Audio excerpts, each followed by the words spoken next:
It's okay. Off your mic, it's okay. Off your mic, Chai! Now wow, people wey suppose talk truth to power don off mic. And if we talk, now 500,000 they go sama us, call am hate speech. But fear not, my ego don't come. Him go torchlight every corner, nooks and cranny of all these bad people where they spoil our country.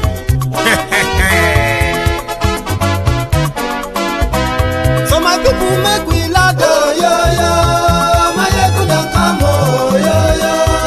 My people make we shout, oh, yo, yo. My ego don't come, oh, yo, yo. My ego don't come, man of the masses, oh, yo, yo. My ego don't come, oh, yo, yo. My ego politico, yo, yo. My ego don't come, oh, yo, yo. This one not the off in mind, oh, yo, yo. My ego don't come, oh, yo, yo. And in the touchlight every corner, oh, yo, yo. My ego don't come, oh, yo, yo. Okay, some people be they holla say they want the power. Chai, them be promise us say we go get light and power. Nah. Them hustle sote they can't get the power. But now they know they do anything with the power. Sure. Every day, dollar just they get the higher power over naira. Still them talk say make we off mind. But thank God say my ego don't come. So my people make you loud, oh, yo, yo. My ego don't come, oh, yo, yo. My people make we shout, oh, yo, yo. My ego don't come, oh, yo, yo. My ego don't come, man of the masses, oh, yo, yo. My ego don't come, oh, yo, yo. My ego don't the politico, oh, yo, yo. My ego don't come, oh, yo, yo. This one not they off in mind, oh, yo, yo. My ego don't come, oh, yo, yo. Person where they do evil, no one make person talk. Them say that my egun, that man too they talk. He too they talk. Say my egun diary, he they hot like pepper. But every day then they take money in bulk. Woman picking, they the street they hawk. Still them talk say make we no talk. But thank God say my egun don't come. So my people make you loud, oh, yo, yo. My egun don't come, oh, yo, yo. My people make you shout, oh, yo, yo. My egun don't come, oh, yo, yo. Man of the masses, oh, yeah, yeah. My ego don't come, oh, yeah, yeah. My ego diary politico, oh, yeah, yeah. My ego don't come, oh, yeah, yeah.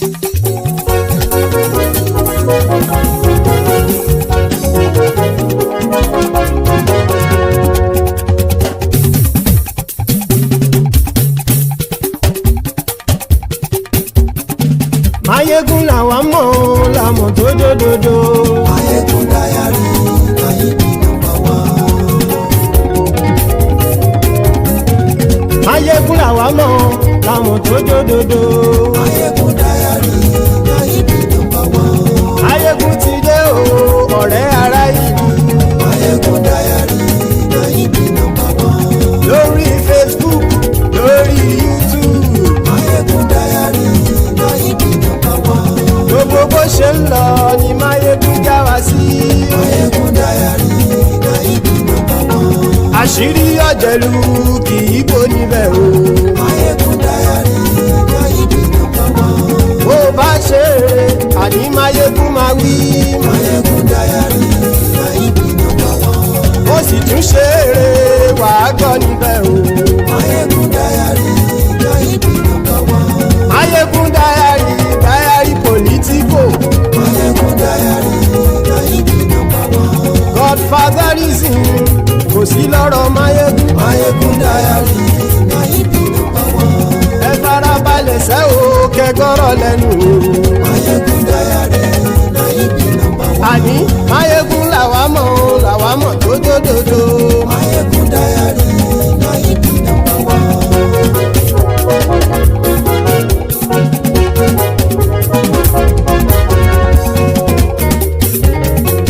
Àní ẹ̀sùn ràkì. Mayegun ti dé. Mayegun ti dé. Ọ̀jẹ̀lú ẹ̀sùn ràkì. Mayegun ti dé. Àní ẹ̀sùn ràkì. Mayegun ti dé. Lórí Facebook. Mayegun ti dé. Àní ẹ̀sùn ràkì. lórí YouTube. Máyégún ti dé. Àní ẹ̀sùn láìpẹ́. Máyégún ti dé. Bọ́ bàbá gbé wúrẹ́. Máyégún máa wí. Àní ẹ̀sùn láìpẹ́. Máyégún ti dé. Bíjó ìgbádìyẹ. Máyégún máa wí. Àní ẹ̀sùn láìpẹ́. Máyégún ti dé. Pẹ̀sìdó bá rúfin o. Máyégún máa wí. Àní ẹ̀sùn láìpẹ́. Máyégún ti dé. Hello there, brethren. Good morning to you. Good afternoon to you. And good evening to you from wherever you are joining us tonight. It is Máyégún live. And thank you very much for joining me as usual. Please, after reading the caption of the broadcast, read the description of the broadcast as well. Okay, so that will kind of like get you into it. So you have an idea of, one after the other kind of topic, right? Then like the broadcast. That's to show that you are here. Do that first before you get settled. Hear it as well to invite your friends and invite your not so friendly friends. Tell them to join us. Máyégún today, Máyégún is live. So we are continuing from where we stopped yesterday, and that is also from like where we started about 2 days ago, when the video of Werey Wike's encounter with that lieutenant naval officer called Yerima.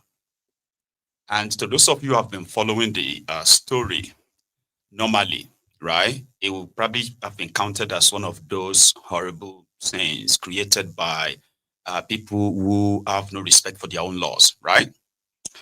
However, it seems to have been like breeding something more, also about the animosity that majority of them actually harbor for themselves inside this illegitimate regime of Kolu. So Werey Wike is considered as a black sheep in their midst.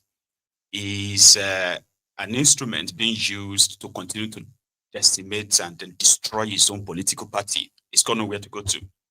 However, he's living off the assurance and the insurance of Tinubu, something some people are beginning to feel uncomfortable with. No, maybe not now. Maybe it didn't start now. However, it's beginning to rear its head, where some are already calling for the removal of Werey Wike. If like they are already filing that as part of their conditions, especially from northern Nigeria to start with, right? So after that encounter with that officer, from what we gathered, the likes of a Minister of Defense, his own Minister of State for Defense, they've both frowned at this, including other service chiefs as well. The current CDS. Though Werey Wike granted an interview yesterday, and like Werey Wike, we've not really seen like that for a very long time. It seemed to have been a little bit tamed based on God knows who probably spoke to him that made him to go and grant that a press statement. Even though in his statement, he said he respects all these institutions and he was just carrying out his job, and he felt disrespected when government officials were assaulted. No record of anybody had been assaulted, all right? Werey Wike is that bully that met another bigger bully. And in this instance, he's now kind of like crying for help. So in his press statement yesterday, Werey Wike said people were complaining that he called the officer a fool. You are a fool. You are a fool. So the other ranking officers felt slighted because they were waiting for what would happen to Werey Wike. Others are asking him to go and apologize. Why Werey Wike was like, no apologizing. And if you are threatening me with this job, if you think it's about this appointment, right? Well, it can be taken like this. Tinubu should take it, but not like directly that way. Okay. So Werey Wike has crossed the line. That's what Irabor said. This time around, the signal that Werey Wike sent, if this is allowed to pass, the message Werey Wike is sending to Nigerians is that nobody gives a damn about the military or the uniform. It didn't matter. It doesn't really matter whether the officer is a young man, old man, it doesn't matter. Once they are in that uniform, you as a public official yourself should respect that. So the military officers themselves, who also saw that video, from what I gathered though, they themselves are now waiting for what their own senior chiefs will do. For instance, if the politicians will pressure them to punish the officer, then they will kind of like, lose interest or pass a vote of no confidence on their own leadership, which can also trigger mutiny. At the same time, Werey Wike and co also want to prove to everybody that it doesn't matter how they feel, they are not above the law. This is democracy. This is not military government. In this back and forth, behind the scene, those who seem to be really upset are quite really powerful too in this whole scheme. So to Irabor, right, using the opportunity of his own invitation to a program, I think yesterday, so Irabor was like, Werey Wike was wrong. And his reasons are stated in what we are going to use as the opening tonight. While the rest of what Werey Wike actually said will also be shared. Also other people's reactions and other stories too. So sit back, relax, let's get started. So the first is Irabor. Now, what is it? The uniform is not about who is wearing it. The uniform represents the authority of the state. Whether it's a small boy or not, it is the authority of the state. It's even worse when it is a commission officer who has a presidential commission. And so when you make such disparaging comments, you have desecrated the oath. You have desecrated the oath. What you have told the commander-in-chief and the authority that invested that position on him is that they are fools. So it is wrong. And I think that for the media, it is not about, in any case, law has two ends. For those, we also studied law. I'm not learned, but then in military law, we also taught that for you to be able to establish a crime, there are two elements: actus reus and mens rea. Actus reus, meaning that was this thing done? Is there something that was done? And then the mens rea, what is the intention behind it? So when a son says that the minister has authority over land and it's not the duty of a soldier, that is not the issue. Now, if you have any reason to believe that what the young man is doing, there is a channel. That's the rule of law. So you desecrating the oath, it has not. So this is what you, the media, must try to highlight. I know that over the years, we have lost our educational traction. Civics that ought to be taught, these are things that primary school pupils, secondary school pupils ought to know, that even adults don't know anymore. The whole essence of contracts, all right, the compact that you have with the state, that every individual has ceded his rights to the state, is because of things like this. So that we will not, at April 29, take laws into our hand. It is not a jungle.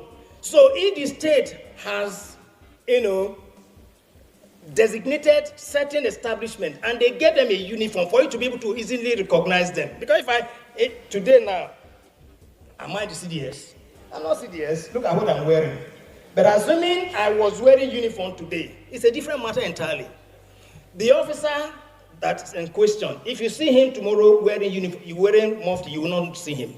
So what distinguishes the police, the military, and other agencies is the uniform. And so we should respect and honor the uniform. And that's what we should tell our children. That every Nigerian, when you see them, are they doing what is right? They may not be doing what is right. But then it is not your duty to now lay your hands on them. So otherwise, we were in a jungle. That's exactly what's happening. That counterterrorism has become a ding-dong thing. If you go to social media, nobody knows what is right and what is wrong. What was done with good intention is misinterpreted because of sins like that. And that's why I thought that since we're talking about media, terrorism, and national security, addressing the complexities, this is a part and parcel of the complexities that will give a wrong impression to those. Tomorrow, people will now think that when you see a military man, you should slap him. It's a jungle. Even police, why will you do that to a policeman? Me, as a general, I can't slap my soldier. I can't touch him. I can't use my hand on him. If I do that, either I apologize to him or I will be disciplined. The same thing across the world. Don't you see, even when police is brutalizing a citizen in US, trying to strangle, other people around, do they go to hold him? No. Because they respect the uniform. But is he misusing the uniform? Yes. Will he be dead to it? Yes. So let us get the distinction. I thought that it would be a good opportunity to see. So as I conclude,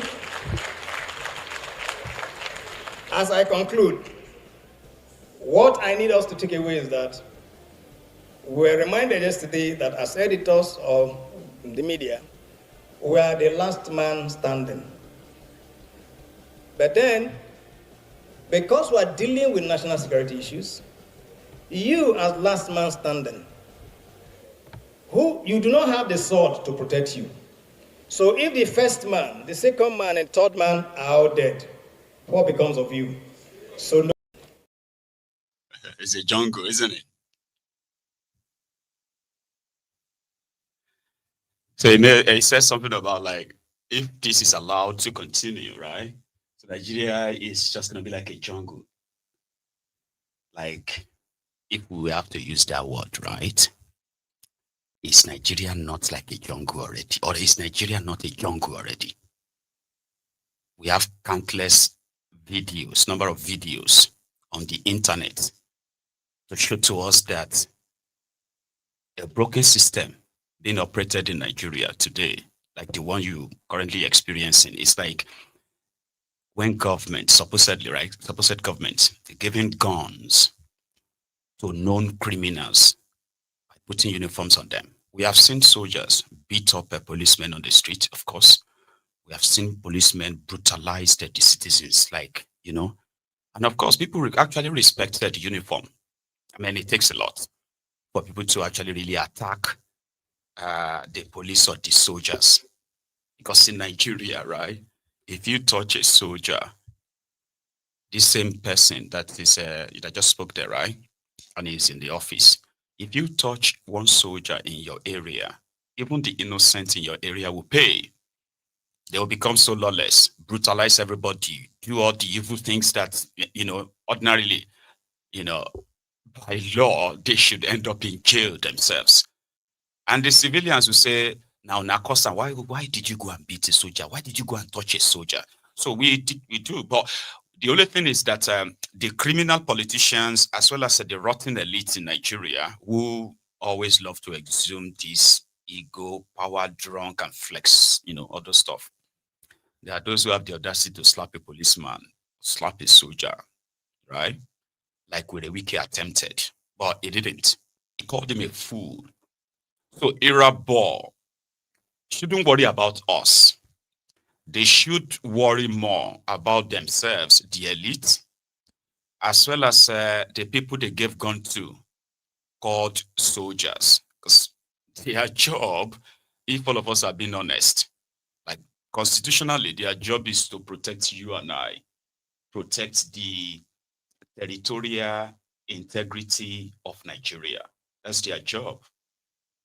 If any politician or any government begins to compromise that, it is also the duty of these soldiers as trained to topple such governments, because what they are doing is now in contrast to the mandate of the soldiers.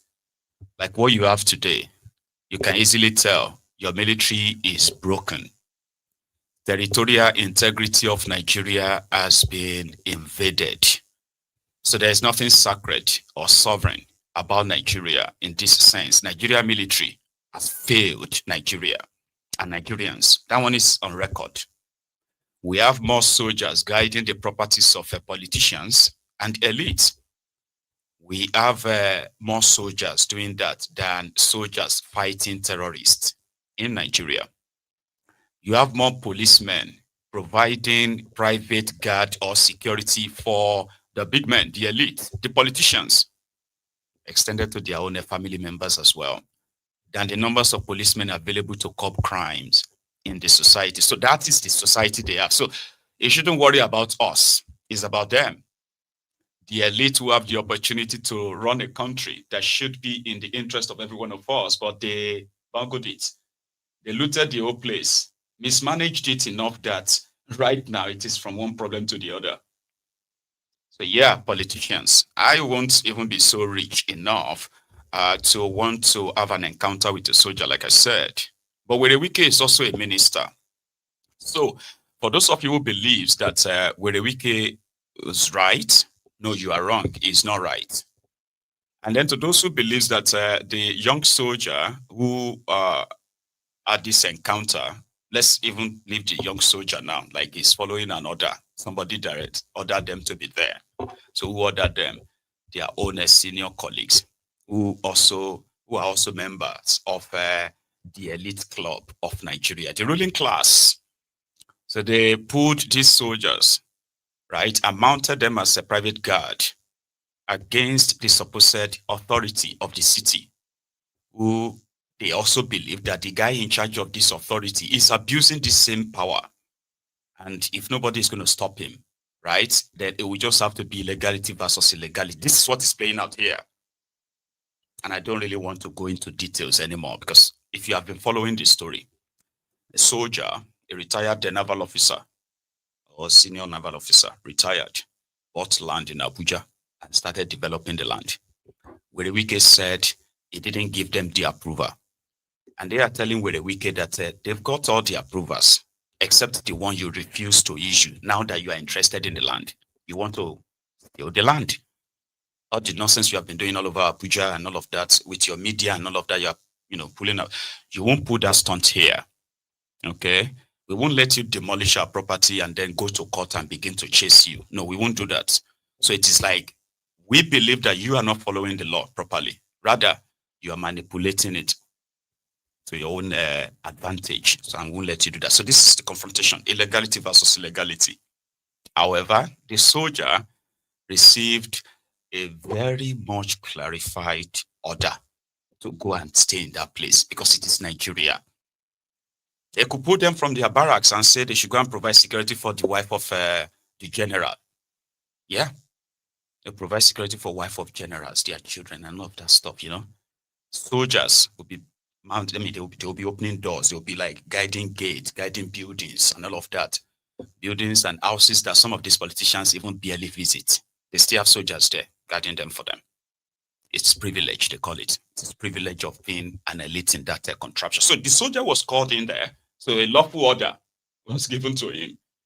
Werey Wike shouldn't be there physically. That's where he's wrong. You get me now? Even with all the abracadabra land grabbing he's doing, like he shouldn't even be there physically. But because Werey Wike is also a thug, yeah, he is. So to him, right, he believes that his presence actually really probably scares people. I don't know. Because he is not an enforcer. He's a minister. There are many people under that his office whose job is to deal with situation like that. Yeah. Because Wike is a government as well, right? The people who is kind of dragging with are also pulling the levers of power. So that's where Werey Wike was wrong. The fact that, according to the report, right, Werey Wike asked the current CDS, okay, that so thing was going on. And they would want him to intervene. And that one said, okay, yeah, I worked on it. Just hang on, I worked on it. Werey Wike waited for maybe half an hour he didn't get any response from the CDS. What did he do? He jumped straight into his convoy. If you see that convoy, by the way, Werey Wike's convoy be like presidential convoy. He's got dispatch riders. Yeah, 4 bikes, like 4 bike men, dispatch riders doing wow in front of him. Then the convoy. But that didn't kind of like intimidated the soldier, right? So Werey Wike, part of his own media sort of like media press, whatever, yesterday, right, was that some people are trying to possibly get rid of him simply because he is doing a stellar job. He's doing a wonderful job. And some people feels like they are too powerful to follow the law. In as much as he's concluded his standoff with those guys from that site, he's already moved all his equipment and demolition stuff and all that. They've left the place, right? But to Werey Wike, if this is going to be the game, well, it would be willing to, I don't know if you probably will, right? But he said, I would continue to step on people's toes, people like these military guys. So I've got here, part of that, this is not what we've shared on the platform yet, right? So this is part of his chart yesterday, defending his action, feeling remorseful, but at the same time, snapping out of it like daring as well. All of that in this clip. Please watch. So don't go there because you were former this, you were former that. Nobody does that. So those who are writing, who are talking junks, go and find out what really happened. Some people say, I said the boy here is fool. And what I meant was this. You cannot be carrying out an illegal order. That's what I meant. I didn't say military fool. I couldn't have said that. I know the role of the military. The role they have been playing in this country. What they have passed through in fighting insurgents and terrorists. There's nobody. And I have always given my support to security agencies. As I came as FCT minister, go and see their security minister. Go and see what I provided for them to fight and do their work. So if I know that, why would I say that it's not true? But you, what you're doing, you're not doing what you're taught as an officer. The mere fact you're an officer does not mean that if you do what's wrong.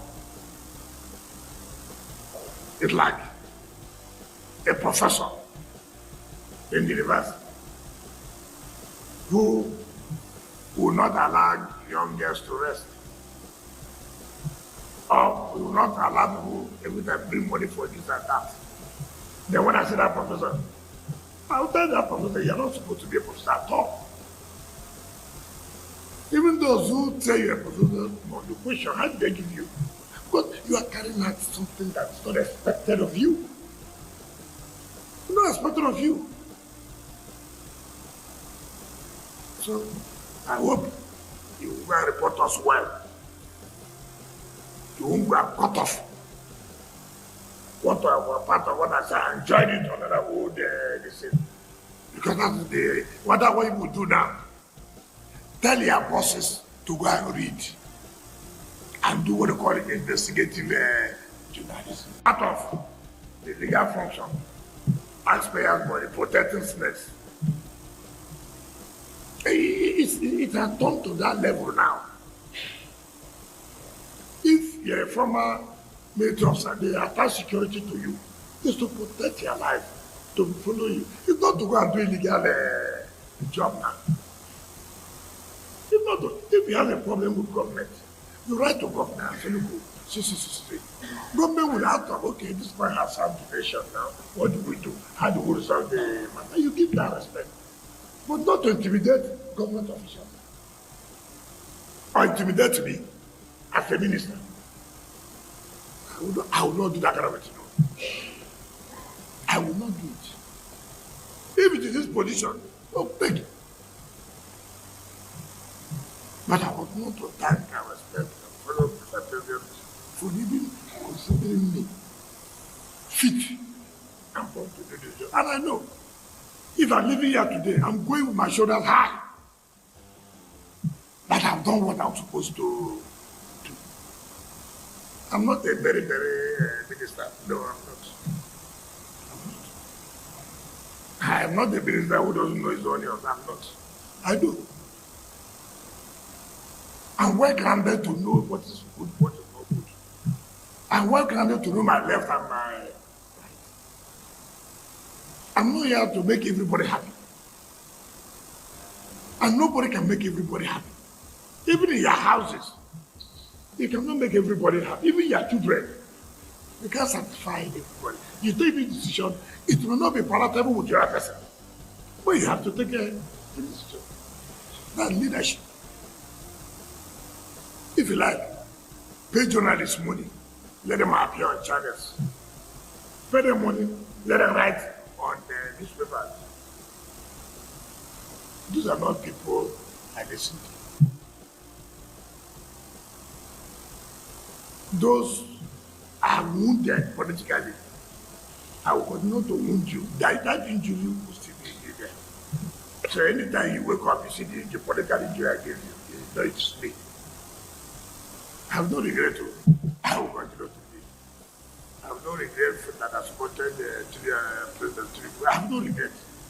Because I know that he possessed the leadership to turn around this country. And because I'm not from a particular place, therefore, I cannot do my work. No. No. No. All of us, this country belongs to all of us. All of us. If you do the right thing, every day, oh, Abuja is changing. Oh, they've started Abuja master plan. And people are now saying, okay, we have to stop this the starting of Abuja plan, master plan. Yeah, and so the press, even if you are paid, also have conscience. This story I'm carrying, am I right? Am I correct? Is it true? No investigative journalism. Nobody does that again. Nobody reads. Go and find out what is the situation. What happened? Before you come and feed life to members of the public. Go and ask what happened. What are the facts? Stop this because you have a platform. You talk anyhow. You talk anyhow. I'm not this kind of person that, if you like, carry from 7 a.m. to 7 a.m. Waste your time, discuss about weekend. Yeah, waste your time. Because I want to bother myself. I thought my conscience is clear that I'm doing the right thing. I will do it. If it will cost me my job, it's okay. It's okay. It's okay. I'm happy if I'm living that I did the right thing. It's okay. Did I perform? Yes, I did. Yes, I did. Will you still remember me? Yes. Yes. I will continue to step on toes. Well, people have given them a notice of 2 weeks. Is it not correct? President appealed. We should extend. We extended. We extended. We extended. We extended.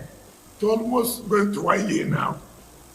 Tomorrow now, when you want to inform now, they will go and bring military. Is that the way we continue to run a place, to continue to behave? Now you won't go and pay. By the time the authority go and enforce now. Nuisance lele. Nuisance lele. I know it can be boring, right? With a wicked or annoying. Well, the thing is this. Whatever pressure they are putting him on, or whatever pressure he feels he's on, is actually like he put that on himself, if you ask me. There's so many people that want to see Werey Wike destroyed. Sometimes I kind of feel like why? Right? Because it's just got that personality that if you want to understand, and I actually think I do know why. I can give you some instances why a lot of people genuinely not destroyed like that, right? But they want him to actually face justice in this life. Here you get. So that is why most of the time it may seem that a lot of people are looking for news about him, you know. So when you look at those who are in PDP, I'm not saying all of them, here you get. But when you see those who are in PDP that want to see him destroyed because of what he did to their party, they blame him. When you see the survivors of Obigbo massacre that Werey Wike coordinated, where hundreds of people were slaughtered in their homes when he declared almost 2 weeks curfew. Who does that? Wike declared 2 weeks curfew after NSAS killings, right? And then the NSAS came to an end. But the killings didn't stop there. In Rivers State, there's a local government called Bibu, right? Werey Wike personally invited the military to this part and told them that they were IPOB members who were behind NSAS at the time. So what did the military do under Bukwari? They moved in. They moved in combat style, courtesy of Werey Wike. And Werey Wike as a governor, declared an endless curfew. People couldn't go out. They couldn't go to work. They couldn't, resupply their own needs in the house, like restock. They were stocking their houses and the soldiers were going from house to house. They were dragging people out, executing them. Many people are still missing till today. So those ones would love to see him face justice eventually, right? And then maybe others who witnessed the barbarism that took place in Rivers State in 2023 elections. Wike went over and above, but in order to ensure that he secured a place in Tinubu's regime. So that too, are those who are waiting for the come out that. And then the current ongoing land grabbing in Abuja. These guys that said, implementing government policy of Abuja master plan. All of them have always been like executing Abuja master plan. Meanwhile, it's actually a disguise for land grabbing. So those victims, retirees who lost their homes, and they were not given the chance to actually, keep their homes, because the intention is not for them to keep the homes. They want them out, and they've chased thousands of them away. They've become homeless. So, yeah, that's some good reasons why a lot of people feel like Werey Wike's end will be televised. But he keeps explaining. Now, comments on the man I described yesterday as Yomonile. Right, I'm actually going to let you listen to Abati. That's Abati, commenting on the same matter.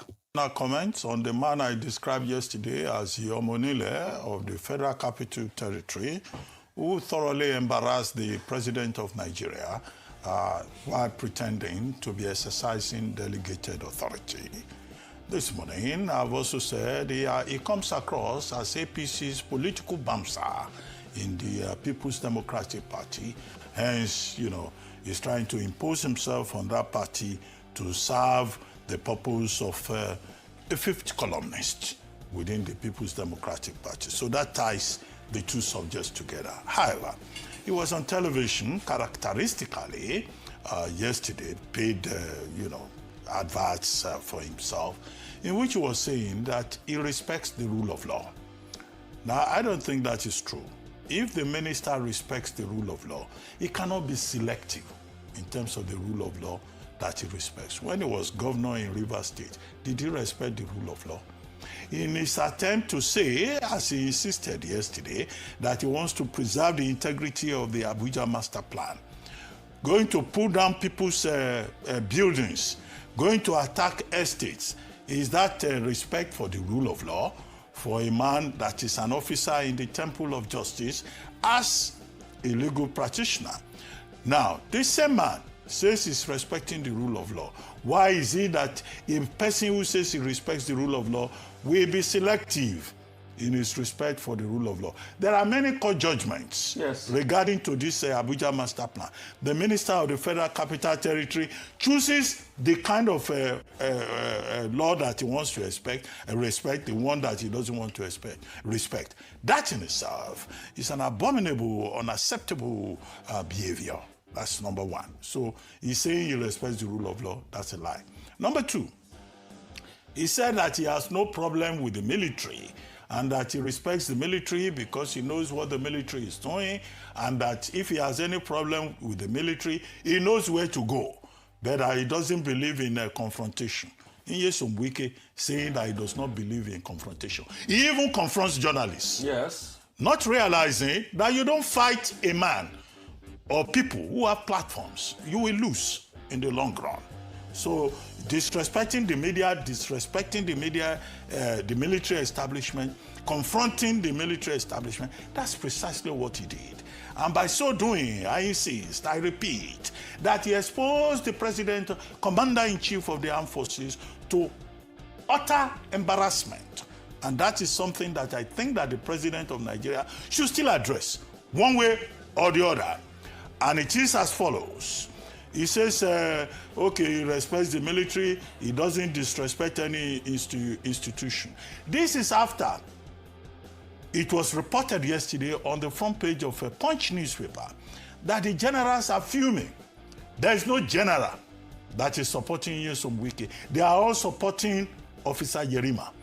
They say he's disciplined, they said he was polite, they said he showed professionalism. The CDS is behind him. Minister Matawale has spoken also in his defense and in defense of the military.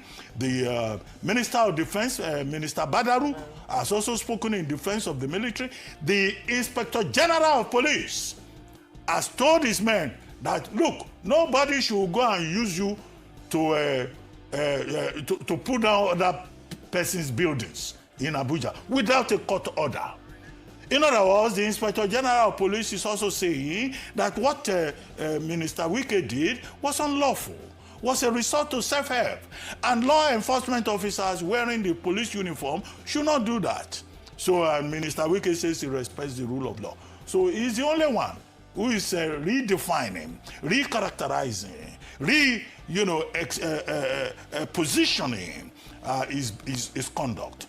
I think that the time has come for the president of Nigeria to call him to order. Yes. To say that there is something about decorum in terms of the behavior of public officers. He could have used a court order. Yes. If there are court orders, he could have respected those court orders, and whether the land was in the possession of a former chief of air staff or naval staff or whatever.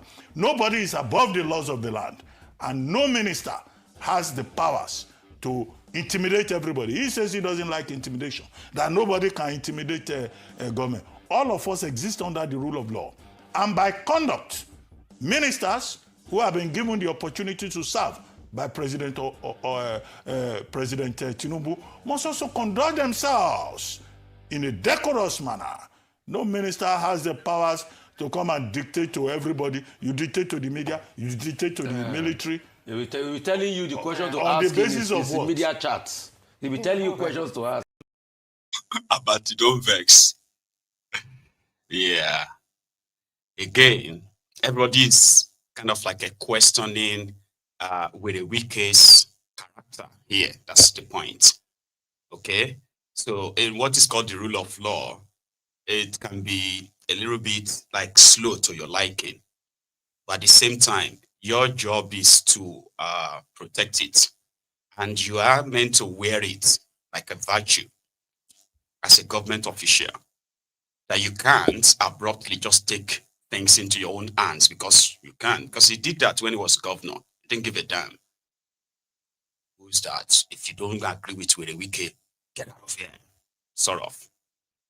Because according to him, yeah, he said he's human. He's got feelings. that people shouldn't expect him not to actually like react as a human. That's Werey Wike. Yes. Me, I'm a minister, but representing Mr. President. That alone should have given you that decorum. No. You choose to challenge the minister, the president. And then you think that I'm not a human being, I have no emotions. You are carrying out an illegal job. When people say order, do you need to carry out an illegal order? When you are, if you are an officer, you are doing something that's illegal. Even if it's a legal order given to you, but that function you are doing is illegal.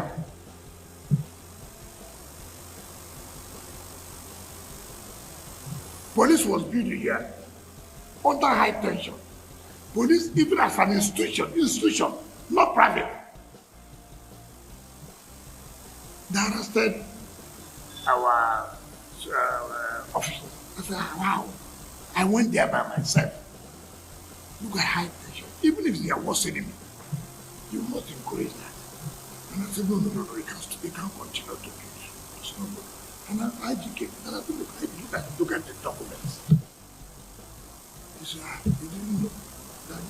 Then you obeyed. An institution, not as private individual. Nobody will respect you. Nobody will do anything.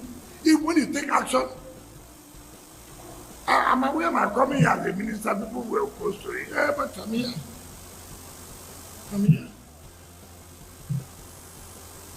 And I never one day knew that I was a minister of the FCT. I was a minister before. But I never knew I was a minister of the FCT. I would do my job without looking at anybody's face. I will not go. You do this. You were here when ASU went to Senate. ASU said part of their conditions of going on strike that they should tell the minister to leave the University of Abuja land. I have not been seeing the Navy on national television that they should tell the minister to leave their land. I have not been seeing the Navy. Carrying like, what have I done? See, this is the country you are in. And what was the problem? How can a university say they have 11,000 hectares of land? The whole of Lagos is how many thousand? When the Minister of Education called me, I said, what are you? Tell me. We are checking. The whole of Lagos is how many hectares? He found that Lagos is only about 300 something hectares. I said, 11,000. He said, yes, my brother. Nuisance leleyi. Nuisance leleyi. That's all you needed to know.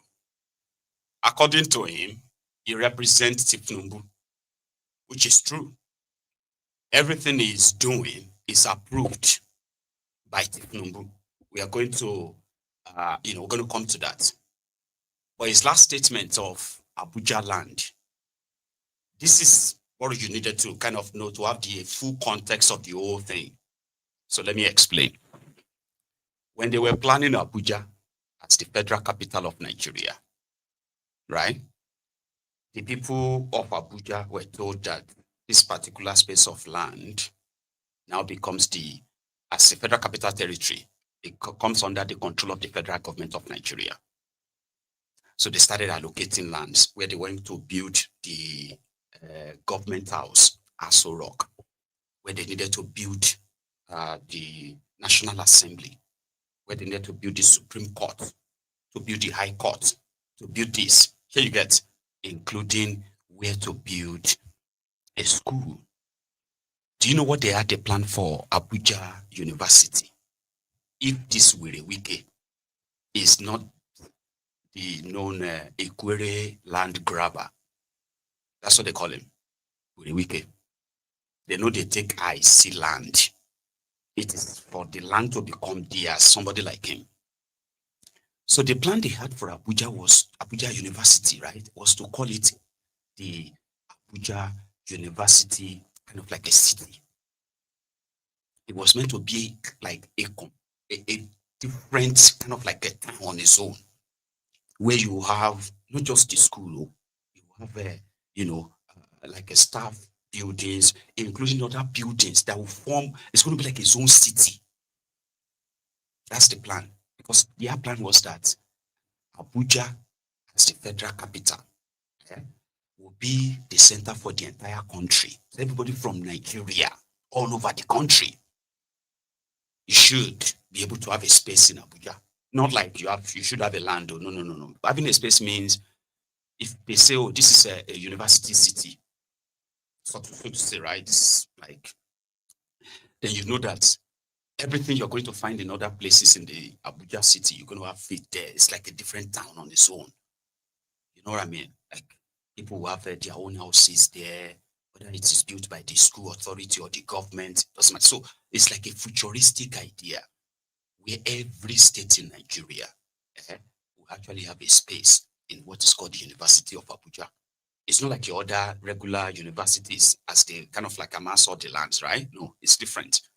This is like a place to host all of you as Nigerians. That's the symbol of that place. But when Wike came and he felt so alarmed. Why would they give Abuja University 11,000 hectares of land? He just lost his cool. You know what he did? Presently, the university land, they said they haven't even like used more than maybe 3 acres of the land, hectares, right? So when Wike now said, hey, I'll give you extra 2, so we'll make it 5. And he took 6 hectares of land from it. That's more than the half of the land allocated. So to Werey Wike, waiting won't take the land do to redistribute it to their family members, their friends, associates. That's where Kolu comes in, right?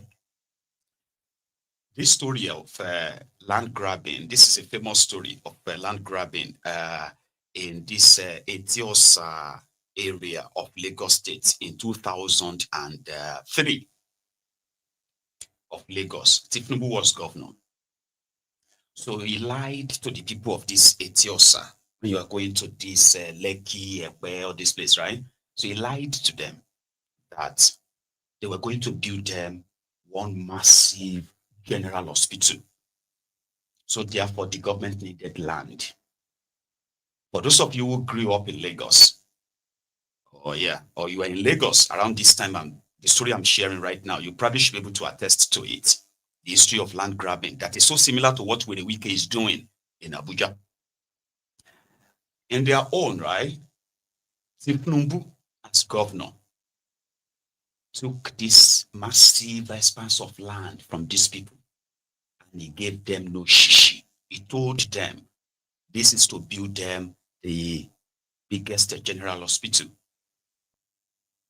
Then 2025 came.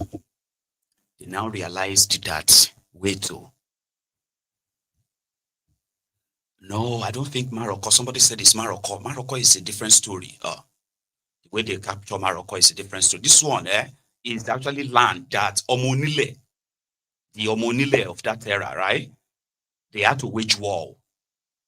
Ibejuleki, I think, is on this Lekki axis. That's why I used now they have built a golf course there. This place I'm telling you right now, they have built a golf course. They have built some fancy houses there that they are selling to their peers, deputy governors of Lagos State, as a building there. You get me now?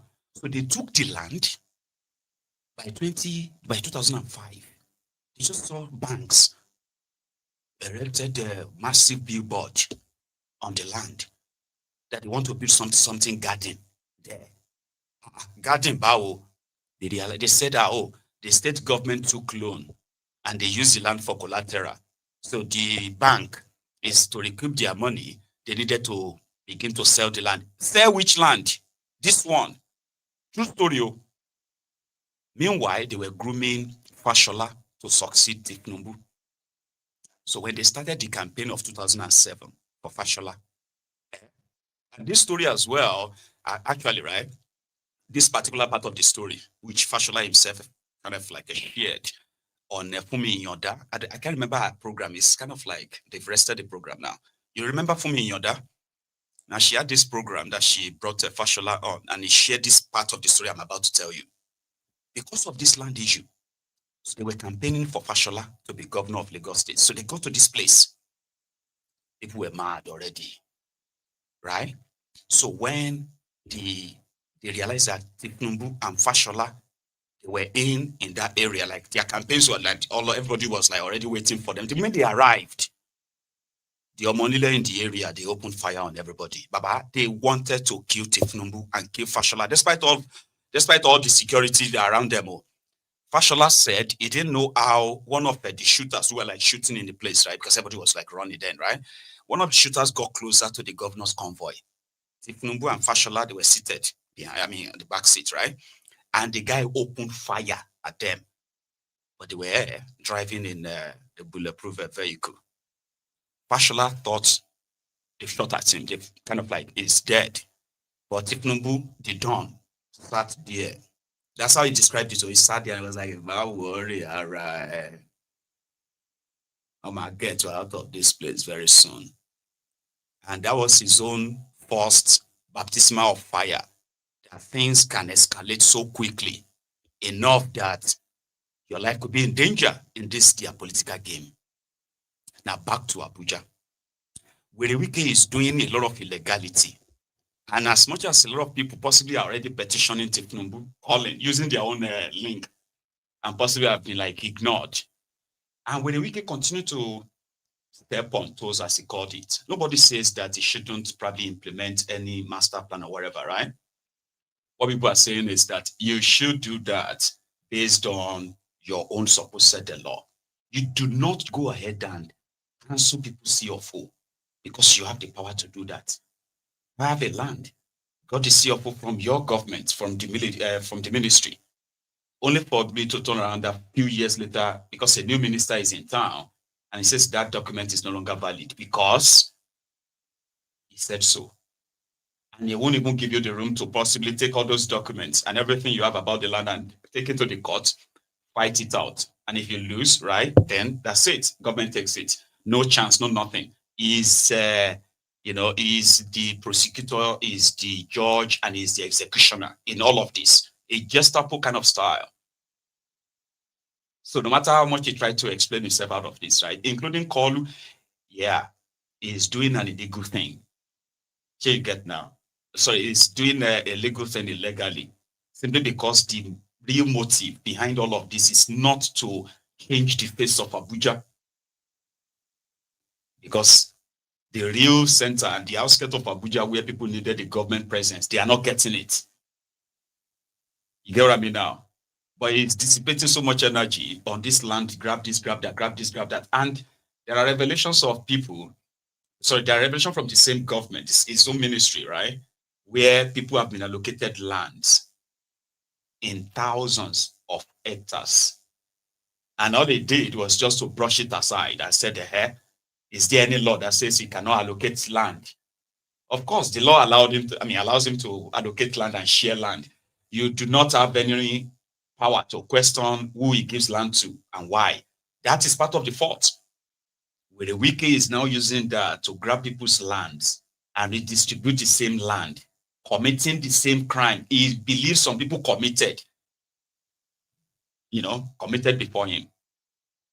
So he's doing the same thing because, the law says he could do that.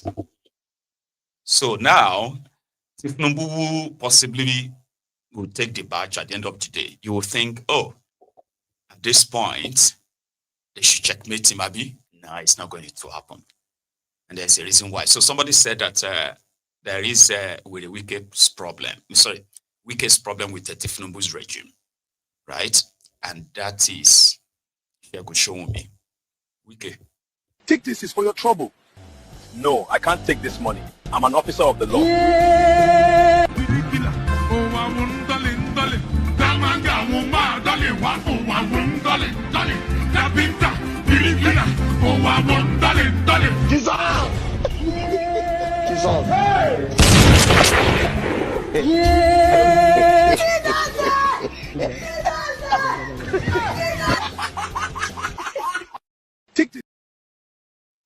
Now let's go ahead. What Sheku showed me had to say. He called it Wike's Wike problem. Yeah, Wike problem with Tinubu's regime. Show me. Meant to have. Listen to what's happening on radio, listen to what's happening on television, filter the internet and see the opinion of Nigerians. What you are going to find out is that the federal government of Bola Ahmed Tinubu has a wicked problem. And what is this wicked problem? An energetic, competent, goal-driven, with evidence of performance on one side, but a mismanaged, excessively irritating and garrulous aide who has no capacity to understand that you are a minister, you are representing a president. The amount of invectives you put out at people increases their ability for them to, first of all, dislike you, and then by inference begin to dislike your principal, who then makes everybody believe that you have been given the liberties to disrespect everybody in the country. You had a problem in Rivers, you were backed. People didn't like that. You seem to have issues with almost all our revered leaders in the country, whom you have no ears talking to them anyhow, speaking to them anyhow, disrespecting them. People tolerated it. You are constantly in the media, screaming, shouting, bellowing, jumping, saying it anyhow you like. People are slowly but gradually unhappy. And suddenly, you have to do a ministerial responsibility that could have been done via administrative correctness. But in your, I'm bigger than everybody, I'm very strong, and this and that, you put yourself in a situation where a junior ranking officer is now forced to hold the line before you and made yourself and the entire government you represent to become the caricature of Job. Let me advise so that they know. I once asked Chief Obasanjo one day when he had finished that, sir, how do you people control, how do you get the army and the armed forces to behave in civilian regime? I want self now, Mumu. Don't get carried away, so we just leave the messenger. So we just take the message and leave the messenger, right? So it's not wrong. Everybody is still talking to the character of Werey Wike, which will further bring more damages to Tinubu's already unpopular regime. Because Tinubu's regime is not popular. So you get, like, a lot of people sees it as an illegitimate government, you know, and the characters around him as well pointed to the fact that, oh yeah, Tinubu's baggages, right? Very much relative, you know, because look at his friends, just show me your friends. So the druggie himself needs Werey Wike, because to them, it doesn't really matter. Whether you call him illegitimate, whether you said he didn't win and he rigged, it doesn't really matter. To him, he is your president today. And there are those who made that happen. The likes of Werey Wike. So is Werey Wike going to be a burden or an extra baggage for Kolu? There are those who are already looking into that. Kolu has already sort of like conquered River State. I do not have apologies for you if you're from River State. You get where I'm coming from, Abi? So politically, it doesn't really kind of like matter anymore if Werey Wike is still a minister or not, because with Fulbara, I don't think Kolu needs Werey Wike that much, but they might continue to give him, give him that sense of entitlement or something to make him feel like they still need him. But he could be discarded anytime, because the threat against that, that threat itself is actually real, because Werey Wike knows himself. There are some people who are already saying that Werey Wike's moves will lead to the northern Nigeria, or polarization of the northern Nigeria for him, for Tinubu, and even more difficult than it was in 2023. So a gamble that others believes that Tinubu will either take or not. So you can't really tell. But it's got options. Now, here is a bit of a flashback of that encounter before we wrap it up on it and go to something else. Yeah, that clip. That's an officer. Nobody does that. We did not carry anybody. The man took the Arab, we will not allow because he was chief of naval staff, and then you to carry man. Sir, everything was acquired legally. Will you stop sir, that? You Will you stop that? Sir, I'm an officer, I have integrity. Shut up, your man, put us. I will not shut up. Will you get out? Sir, I won't shut up. Sir, I was in school, you're not in school. Sir, you can't shut Will me you keep quiet? Get Get me a big food. I'm not You are a big fool. I'm not a fool, You sir. can shoot anybody like that. Sir, I'm not You a are fool. who are you? I am not a fool, sir. As for the time I graduated, you are in primary school. I'm acting on orders. Take for which order? You will see whether you will not live here. Sir, you can't call me a fool. Go and develop your I'm an officer. I'm not a fool, sir. I'm an officer. You would have killed everybody here. No, we won't kill anybody. We won't kill anybody. We are acting on orders.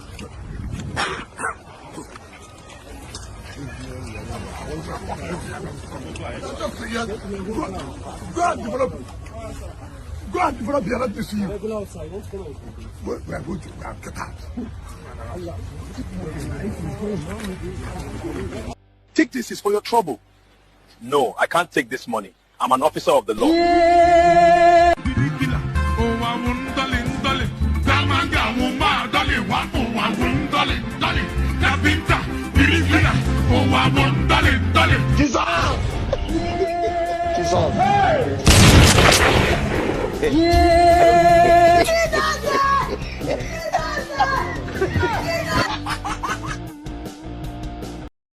So we'll leave it at that. Right? So that one there, the last clip is kind of like AI. Sure, you know now. So there are so many of that on online right now. And it's not looking good. And I think that is why, remember this lady that was with Bokuwari? Yeah, the lady that shared with us the rice pyramid in Abuja that then disappeared after the entire, show off and all that. She had okay, I'm going to share it with you so you know what I'm talking about. Tinubu has no pathway to return in 2027. We are not saying maybe or maybe. No. He's gone. He's gone. Tinubu is gone. Because we are the democratic, we understand what democracy is. He was elected, chosen by the people, including me standing here. And shamefully too. And regrettably too. We will walk gently. We are not going to be running around kitty or fighting or doing whatever they are doing. We are not going to go with them. We will all behave like the Yerima. Yes, ma'am. We will stand our ground respectfully. Yes. Without insulting anyone.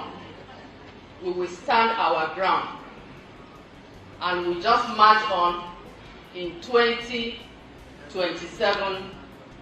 I think 2027, he will be gone.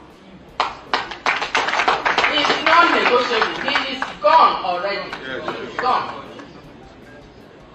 So, on behalf of our beloved party, and on behalf of everyone that is holding the ground in this nation, you call it grassroots, we call it holding the ground. It's a language we all need to know. President Buhari taught us you hold the ground, hold where you are. So, on behalf of all of us, and I believe all these ones, everyone here joins in that this inauguration.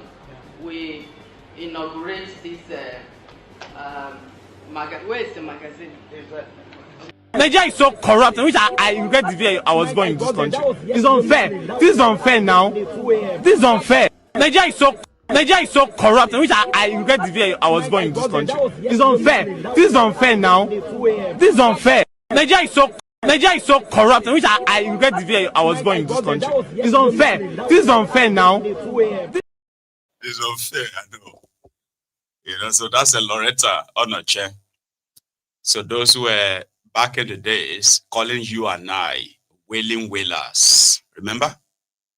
Those who called us enemies of Nigeria because we were screaming while APC, Egbekegbe under Bokowari, were busy destroying that contraption, dividing it as their murderous Fulani terrorists kept advancing and advancing. They called us names. But 2 years after that office, 2 years after leaving the office, they need to save all of us now from another monster from their rank. Tinubu. I missed something. Yeah? But that Werey Wike's matter, by the way. I thought we've closed it, but watch this, Mr. Funny. This is not the first time we Wike bulldozer go back without doing any job.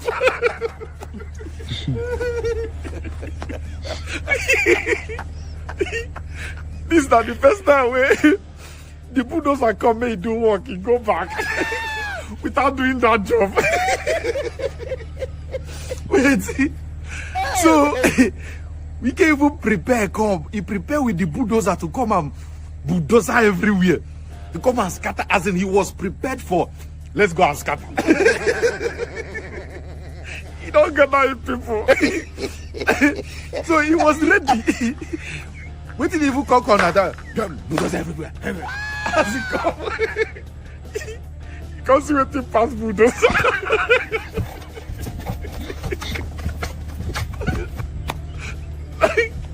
Now why we can be disappointed because he don't look in bulldozer. Wait till I go tell these people which excuse.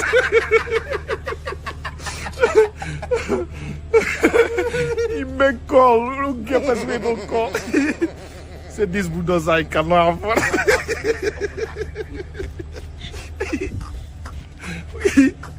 We can see khaki now as blood of the lamb.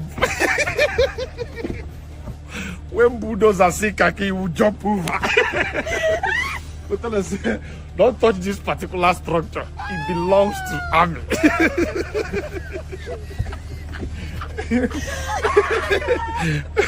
Then the first time, this is the first time where Wike bulldozer go come out make it doing job. The job was not done. See as people they people even shock. See as people they hail them, they talk say, hey, we don't go back to your place. You want to come and destroy army officer property. LCD don't carry their truck go. Shame on you. Wike don't go with the truck. Soldier win this fight too.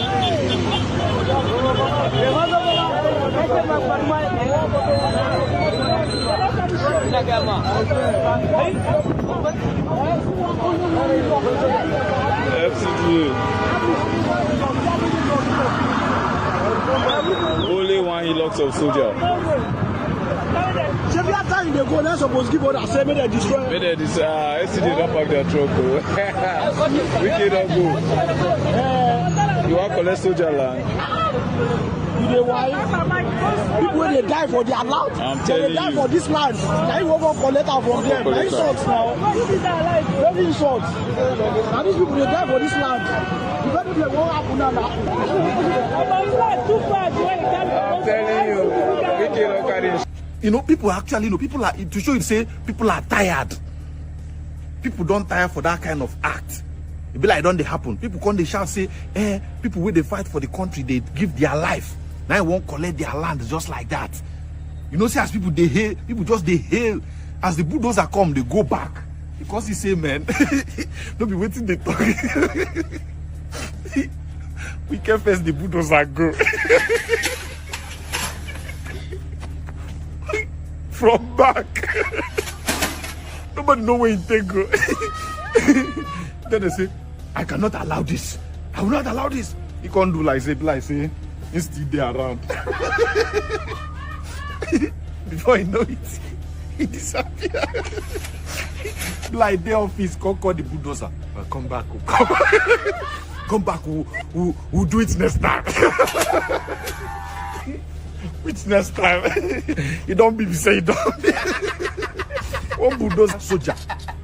So only be just ordinary soldier, naval officer.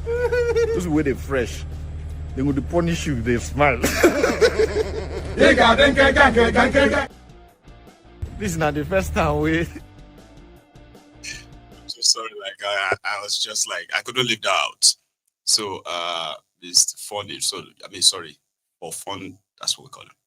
So thank you very much for that. Now let's go back to their politics. It's not just Loretta.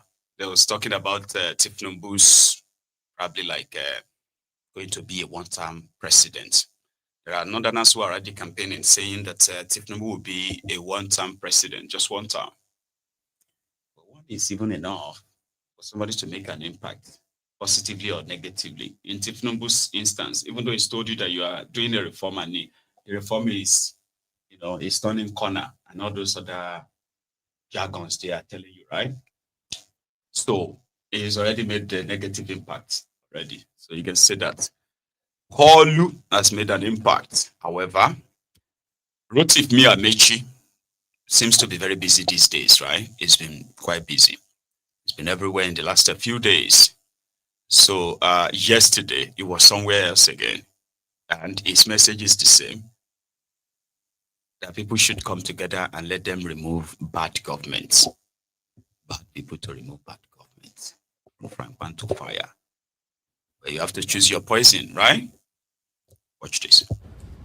We must, as a people, as Nigerians, agree to chase a government that is bad out of government through legitimate means of election.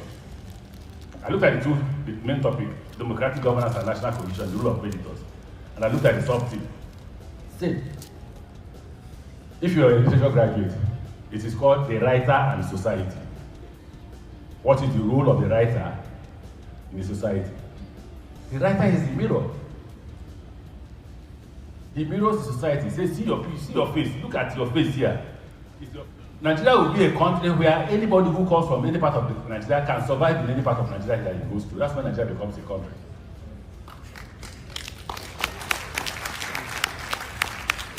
When I can go to Lagos and survive in Lagos, when you can buy land in Port Harcourt and survive in Port Harcourt, when you can go to Kano and survive in Kano, worship freely.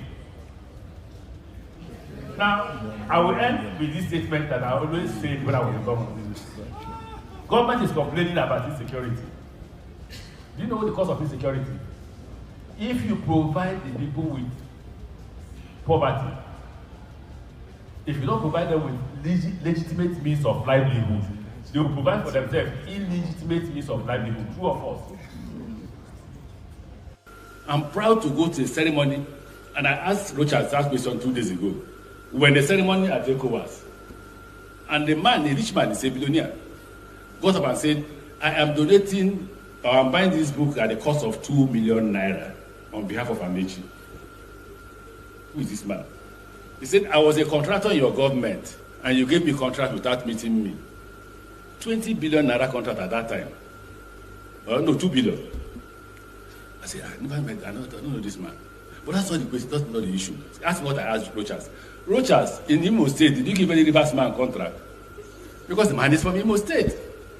And Rochas couldn't answer. Nigeria will be a country where anybody who comes from any part of Nigeria can survive in any part of Nigeria that he goes to. That's when Nigeria becomes a country.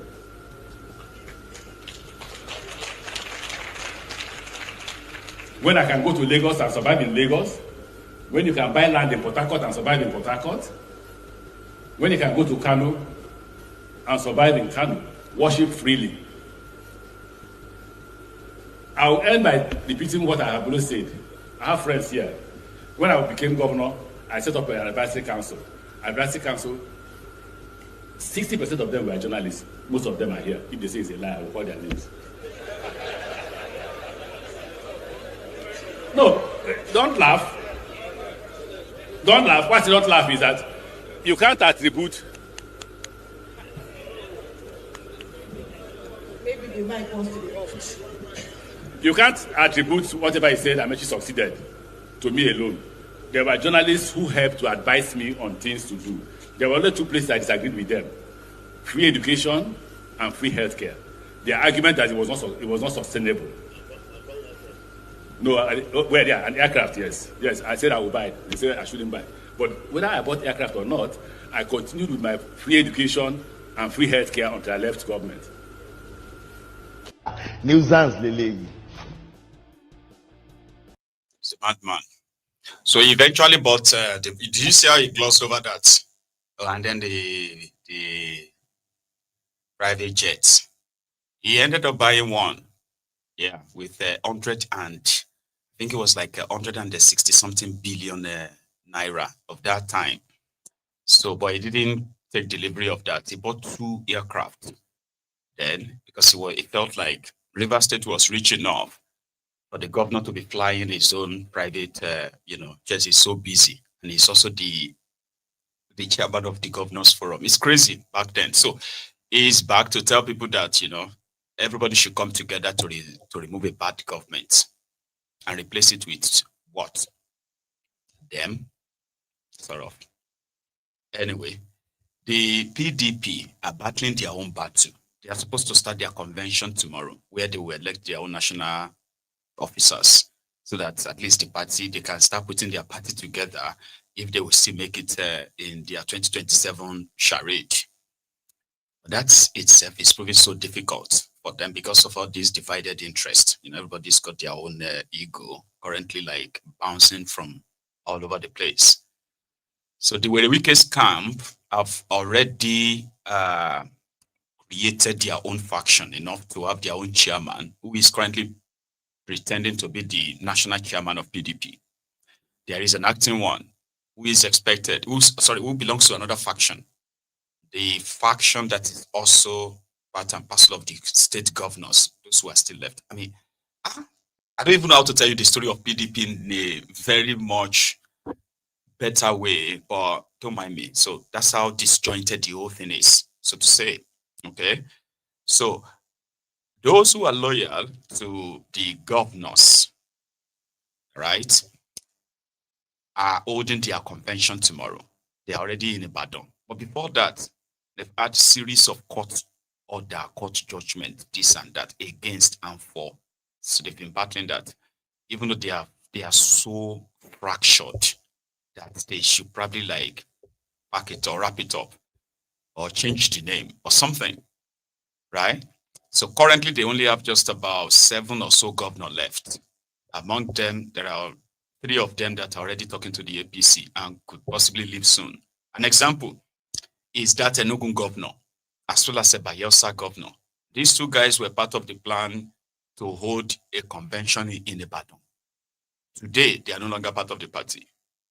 Others are the Plateau governor, the Adamawa governor, at least those 2, are currently being prepped, and Taraba.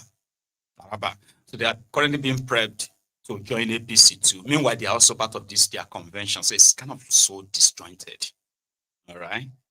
So then there is another guy who just joined the fray and got denied. Okay, you see this convention, right? They have a Sule Lamido, a former governor of Jigawa, who suddenly changed his mind. He wanted to be the national chairman of PDP. But with the faction of these governors, not with Werey Wike's. But it was denied the chance of buying their supposed interest form the usual way. And if you remember, if you recollect, the trouble of APC, the trouble of people destroying people actually started from when their national officers at the time, in 2014, 2015, printed just one single form, presidential form, and was given to Jonathan. Remember? That was what caused their exodus from the party at the time, and then brought them to this current state that they are, right? So they did that to Sule Lamido. They said there was no chairmanship form available for anyone else because they've already endorsed somebody who would be their candidate. So in this, so their scheming. But Lamido went to court to stop the convention or be given his own chance to contest as a chairman of their party, right? then I think the court ruled in his favor that he must be allowed to purchase the farm, right? So Lamido was in court. I'm sorry, was with the Sheung this evening. Part of their conversation I want to share with you, and then more. His lawyers to strike out or take out all of those cases in court. Former Governor of Jigawa State, Sule Lamido, is live for us on the program. Let's get that out of the way first and foremost. It does look like fake news. Is it true that you had meetings with some PDP governors and you have given up on the matter to say you are striking it out of court? What exactly is the position? Well, thank you, Shaun. Let me say that, this conversation to me is the most difficult one in my life because it involves me as a person and my interest. Are you there with me? Because the issue now is me, so Lamido is a person, not about anybody else. I'm good, in talking about other issues, defending other rights and other people. But when the issue comes to me as a person, my own personality, I have difficulty, talking about because it's not in my culture or in my tradition to be talking about myself. So it's a very, very difficult and painful conversation for me today to be talking about myself and my right under my party, the party which I so much cherish. And so this judgment, this is about me withdrawing that, of course, Shaim was here this morning with me, because I came to me, but then the issue, I said, look, I can't do anything now because the issue is going to court and there'll be an injunction, and therefore there's going to be judgment. Whatever we do, let's be after the judgment, not before the judgment. So I got the judgment, and the judgment is my favor. Now, naturally, I should be jubilating, or I should be celebrating. But then again, I should also be crying because how on earth can I take my own party, the party I so much, which I labor for which I went to prison, to found, will now deny my own rights as an individual. So I went to court not because I have any personal interest, but I want to be able to get my right back taken by my party. The issue is just about my own personality, my own dignity, my own honor being restored more than anything else, more than winning the court. So I won the case, fair enough, but then again, it's also equally tormenting that, the case I won. Yeah, that was him. Somebody said that, how could you hear what he's saying? Because he speaks faster, so that's why. So just, you have to slow your hearing, and then you hear everything he's saying. All right. And there is more, by the way, still on the same matter, that we can go to something else as well, right? Here. Strike out or take out all of those cases in court. Former Governor of Jigawa State, Sule Lamido, is live for us on the program. Something. That's an extended one, so don't worry. But in Ibadan, by the way, yeah. He won his case, and then in Ibadan, they were already gathered, they were ready. The Lekon Salami Stadium is the venue tomorrow and the day after. So they are expected to finally put this whole mess behind them, but it's not going to be behind them. Werey Wike's men are still very much in the trenches. They are all at the flank, so they are waiting. But in Ibadan this evening,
You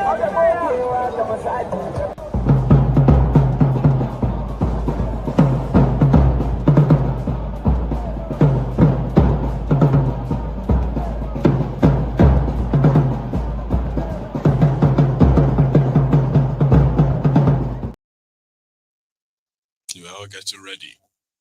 So then the story is probably like others, right? It is always going to be endless. So there's going to be more from that in the coming days. Yeah. However, from other news that also made it to the internet today, that kind of got people like, is that true? Is it not true? Is the alleged death of the former governor of Anambra State, Obaino? No, sorry.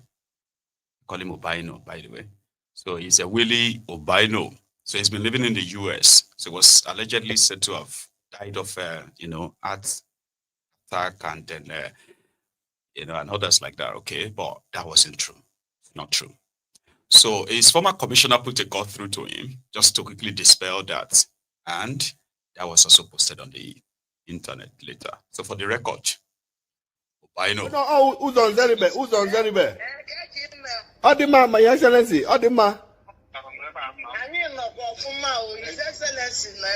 Oh, my regards to him. Hey.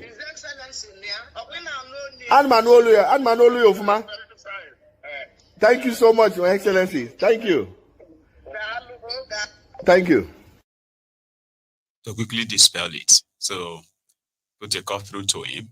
And he even went further to make a video to say, no, I'm fine. I'm healthy. I don't know where that came from. So we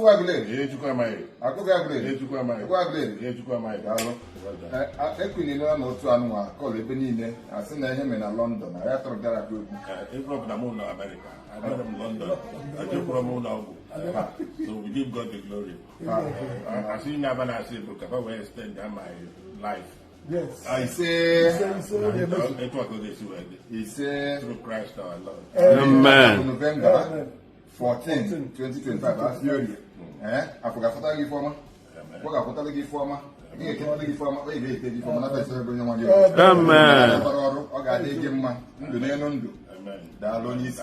God bless you, sir. Thank you, sir. But he's alive, he's not dead. In as much as he probably look a little bit frail, right? But however, he's not dead. A young man that raised the lamb in Abuja yesterday lost his own baby due to the supposed negligence of the health workers. So he raised the lamb, and it's quite a touchy one. So I want to share that with us. I say let the whole world hear. This is when my baby died. Gidamangoro Hospital, look at it. Gidamangoro Hospital, look at it here. This is where they kill my baby because of their incapability, because of their nonchalant attitude, because of their greed for money. They killed my child in this hospital. I've done everything they asked me to do from day one. This is what I've been doing as Nata. I've not owed them 5 naira. They asked me to do everything, whatever they can. I brought my wife to this same hospital for delivery. They asked me to pay money. I tell them, this is what how much I have first. Take it first. She has, because of 8,000 naira. Nurse Rose, I remember the Nurse Rose, Timothy, or whatever. I wrote her name here. I have to transfer the 20,000 before she comments. And before then, my baby was already weak. Now we raised the baby to. Since yesterday, my baby has been in hospital. Since yesterday, I've been in hospital. From one hospital to another hospital. This baby has been in hospital. This is where the whole thing started. Let the whole world here. If you have your wife here, and you know your wife is pregnant here, you better tell them, these people they are not capable. They are not capable. This is where they kill my child. For 2 days, I've taken my child for oxygen. Because of the nonchalant attitude there. They kill my child for no reason. I told this nurse, continue. How much is 8,000 naira compared to what I've been paying here? And the nurse insisted because of 8,000 naira. Now she cost me more, not even just the money, she cost my son life. My wife has not weird that I thought she's saying that to do. They have to lie to her that we're taking my child to another hospital. They have to lie to her that we're taking my child to another hospital. They have to lie that my child is going to another hospital. And because of their carelessness. And because of their carelessness. I begged this woman yesterday. I begged her. I said, control how much is 8,000. I told her, I said, how much is my account? Take it. Mama, take it. Let me come bring it. Don't say 8,000. In the hospital, I've been doing everything. This woman refused to save my child's life. Her name is Nurse Rose at Gidamangoro. This is Gidamangoro Hospital in Abuja here. My name is Victor and I'm with the victim. See.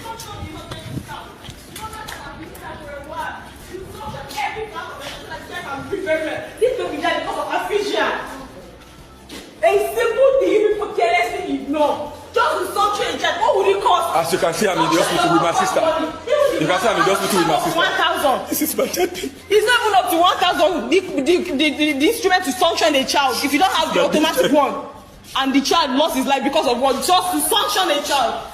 You know that it's on YouTube. You don't have anything to tell. The whole world will hear about this. You're also a mother. I'm not cursing you. Her name is Nurse Rose. I remember her name is Nurse Rose. Next time. Nurse Rose. And I'm still coming for you. Because you say you're a mother. If you're a mother, you'll be careless. And I'm still coming for you. The whole world will hear of this. The whole world will hear of this. I said this is Gidamangoro. I'm in Gidamangoro Hospital here. This is Gidamangoro here. Look at it. This is Gidamangoro in Abuja. They are not capable of anything. They just employ no talent people. And I don't know if the government is not paying them or what. Or the government is not taking note of this. Because I don't know if they are to be blamed or it's the government that is to be blamed. Because they just employ people that are not capable. I told you this is how much I have. Deliver the baby first. That's what it's done everywhere. But I still tell you, how much is 8,000 naira compared to what I've transferred to you? She still tell me no, I must balance the time before they commence. Before that, now the child is weak. The child has drink water inside the mother's belly. He has been in oxygen since 2 days. Each hour for oxygen, I'm not much I'm paying inside time. Because of 8,000, I'm paying more than how much there in a day. For oxygen that, they are telling because of 8,000. I told her the money is going to be, how much is 8,000? Commence this treatment, let me go and bring 8,000. This woman refused. Until as you have the guts to see me insulting me yesterday. Her own is done. The whole world will hear about her.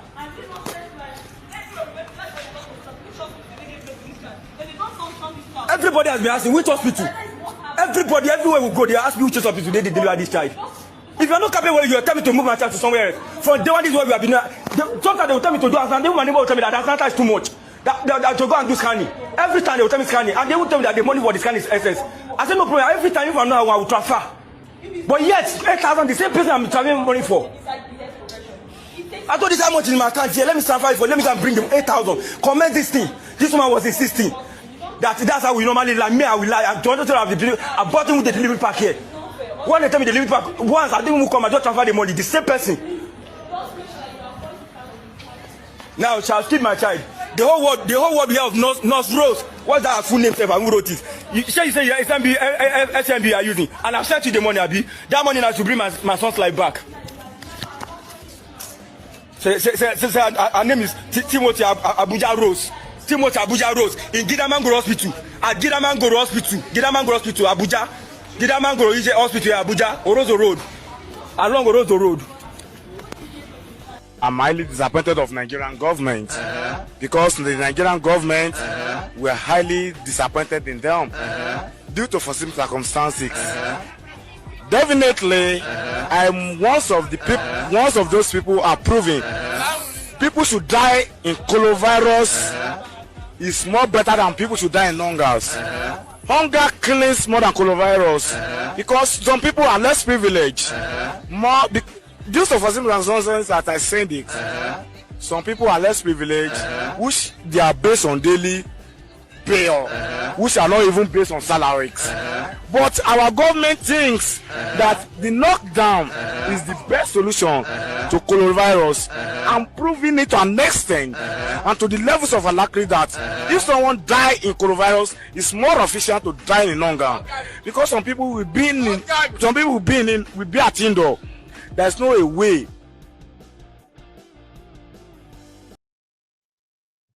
I mean, stories like that, most of them don't make it to the internet. Right? When they tell you about child mother mortality rate, that's what they are talking about. Carelessness, and the fact that in this 2025, yeah, people still have to wait for money before they offer what some will call the first aid for somebody whose life is probably in danger, right? In 2025, we are still hearing stories of they ask us to pay because we haven't paid. That is why they decided to stop treating this. And, like, then babies. Then when you hear the money, the reason why they stop taking care of people, the reason why they stop treating them, ridiculous money. Ordinarily, if you have a functional system, right, there will be provisions for all these kind of shortcomings where the poorest of the poor or anyone in distress will still be able to get first aid treatment that keeps them alive enough to know what their medical base is going to entail, or if you are not going to be able to handle it. But no, I witnessed the killing of a young man. This was way back in maybe 2002, 23, 24 years ago. It was way back. So we had this massive hospital. It's called the Shadrach Hospital. I don't even know if it's still there anymore now. Association Avenue in Lukweju, right? It's called Shadrach Hospital. Very big and modern then. Then beside it was a very massive supermarket as well. We call it a Madi Supermarket on that Association Avenue, right? So we used to have this problem of armed robberies and all of that. And it was also the time where you had Operation Sweep. Marwa was governor, military governor of Lagos State then. No, that's why I'm going to go back. No, it's not 2001. I'm going to go back. Probably like 98, 97, 98. It's actually way back. Because Marwa was the governor of Lagos State then. So this armed robbery was like a constant thing. Once it's 7 p.m., you're likely going to just hear, bah, bah, bah, bah. They've started, everybody will just run inside. But at a point, it was like almost every day. So that unfortunate evening, so we started hearing, bah, bah, bah, bah, bah. There were policemen who ran into our own shop, shot the shop and all that. So when the whole gunshot was all like dead, so everybody came out. That was when we realized that they just shot the man who just came back from abroad for his own wedding that weekend.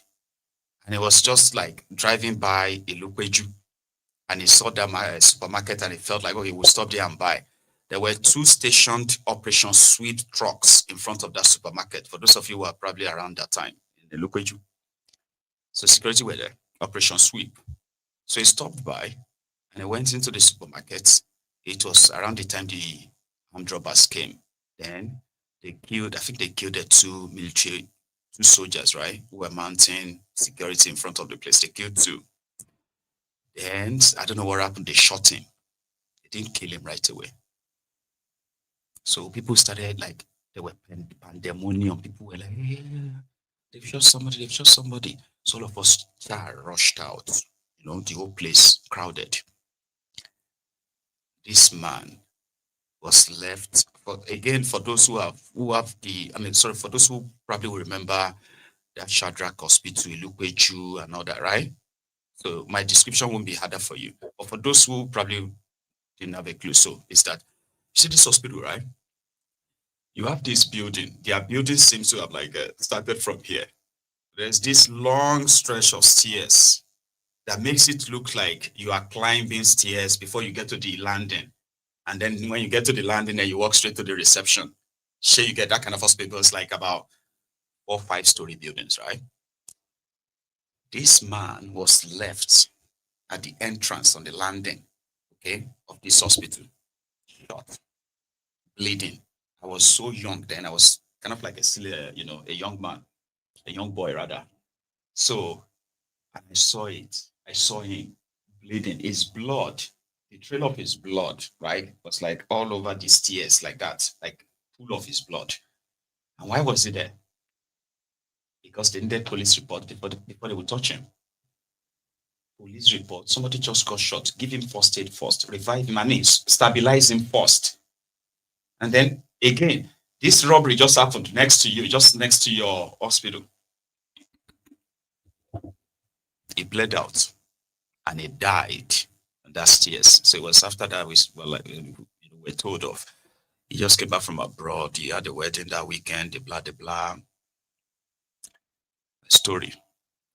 So in 2025, that's like 28 years later, 28 years later, a young man that possibly won't be up to 28 himself, just suffered what others have died for decades in 2025. And that is the one that made it to the internet or made it to the social media that we are now kind of like using as a context. What about others? We just have to carry their own, carry their own babies and just go home and bury it due to this or this negligence in 2025. And that is why Obaseki's statement, or one of his appearance yesterday, will probably resonate. So my final word is like, we should look towards the future. Today we know, tomorrow is what we should be more concerned about. We have all learned our lessons. We've seen how certain actions over the last 1 year have brought us to where we are today. The biggest challenge we face, and it's an existential one, is economic growth. How do we provide jobs? How do we provide food? How do we provide opportunities, particularly for majority of the people of our state who are young people? It's not going to be easy. It's tough. And politics alone cannot. We must engage with the people. We must engage with the people of Edo State. So I just want to appeal to politicians that at the end of the day, if we just don't want these things to break down, because if we're not constructive and we don't, put our energies together and focus on improving the lots of our people, if anything goes wrong, we'll be the ones that will suffer the most. We will suffer the most. I don't think we understand how bad things are, and that we just pray that our people don't snap. I know what I saw during NSAS as a governor. I do not pray for our people again. They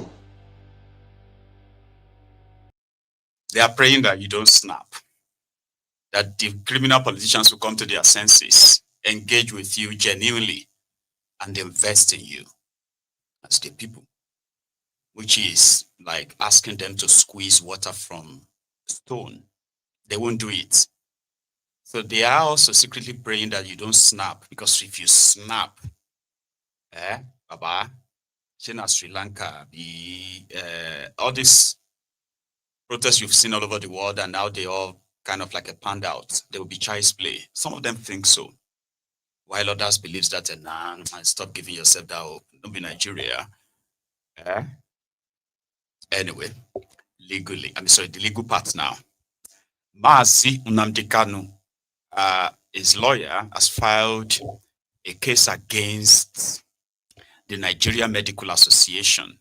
Remember that during this sham trial, Omotosho asked the Nigeria Medical Association to select, or should I say, appoint a group of doctors, all right, a team to visit Mazi Nnamdi Kanu and medically examine him and come back to give the court their report if indeed Mazi Nnamdi Kanu needs real and serious medical sort of like attention. Indeed, about his heart and other part of his system. So something that the Nigeria Medical Association were supposed to easily just go in and do because it's the order of the court, but they didn't. Rather, they relied on the conversation they've had, a meeting called by the DSS prior to when Omotosho was to be the judge of this case or so, right? So they had a conversation with the DSS where they briefed the NMA, a doctor that is said to be from the NMA, about what they believed is Nnamdi Kanu's state is fine, it's all right, or he's been treated for so and so and it's fine. And that's the report they took back to the court. So Nnamdi Kanu believes that that is a professional misconduct on their part. And because of the damages of what their action would cause, he is demanding a 550 million naira damages from them. So walking out of the court after filing that the case, his lawyer. Mazi Nnamdi Kanu, this is FCT High Court, Abuja.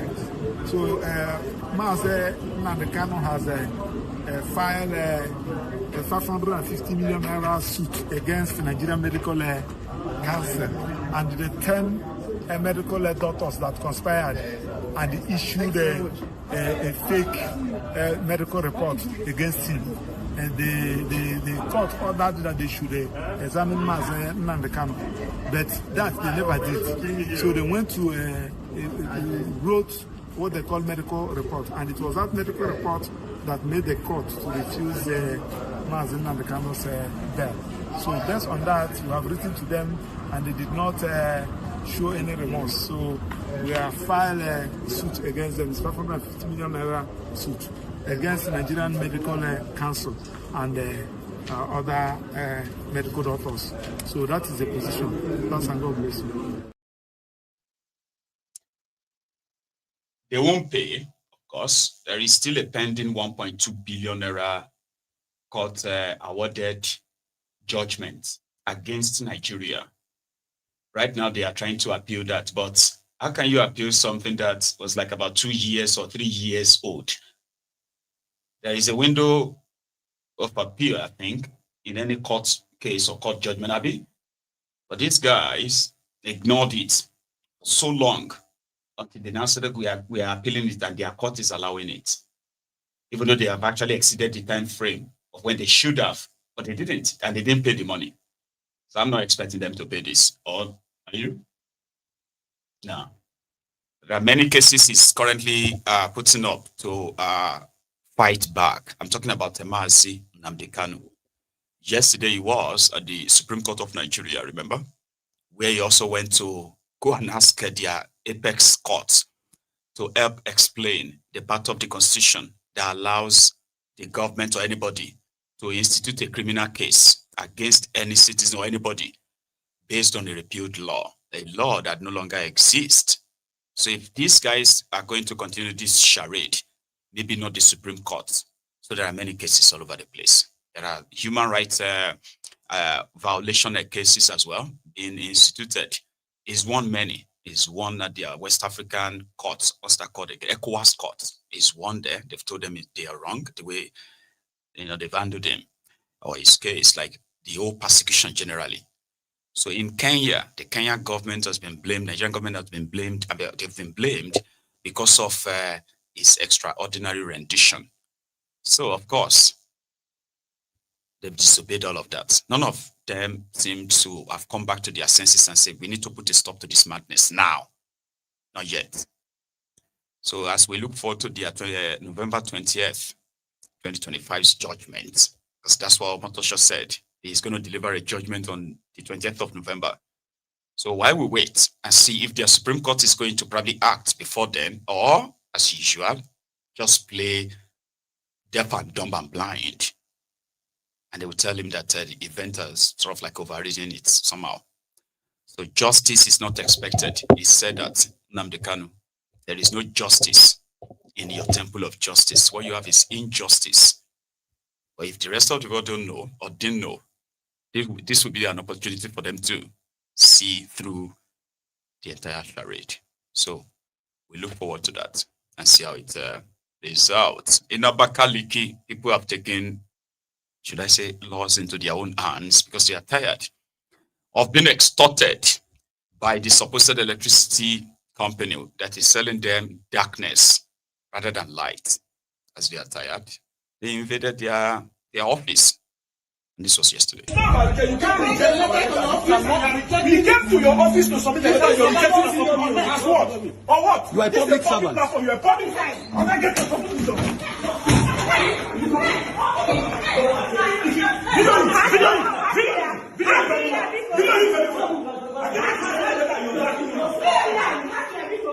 You come here to fight. You come here to fight. I'm going to post this video. Thank you. We're going to post this video. And then we want to see what's going on here. Our post nonsense. Next, Abakaliki Forum has become an annex of EEDC. This is what they do. You bring complaint, they refuse it. Next, Abakaliki Forum is now an extension of EEDC. What do you think you are? You give a public office. If I take a letter to the president, NEC Abakaliki office, NEC Abakaliki forum has become an extension of EEDC. A regulator is in bed with service provider distributor. Mrs. Oluchi, the front desk officer, refused to collect our letter. So this is a public complaint for you and everybody that is concerned. All authority must know this. This is what is going on in Nigeria. NEC Abakaliki forum has become an annex of EEDC. Oluchi has refused to accept letters. She is running. Look at her. You are.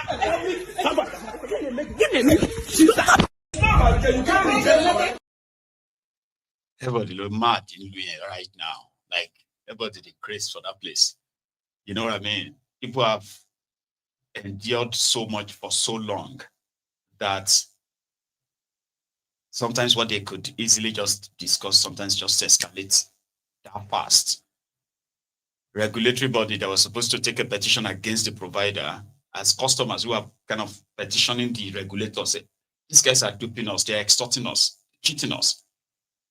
They're not giving us what we are paying for, and we need you to act. And then that drama took place. It was really, really was so. But again, it is Nigeria. Thank you very much, brethren, for your time this evening. Right? I'm going to leave early again, okay? But please, while we are all wrapping it up, remember, if you haven't really liked the broadcast, please do like it, share it, all right? And subscribe onto the channel as well if you haven't. I'm going to see you another time. Enjoy the rest of your evening. Take it easy. Good night.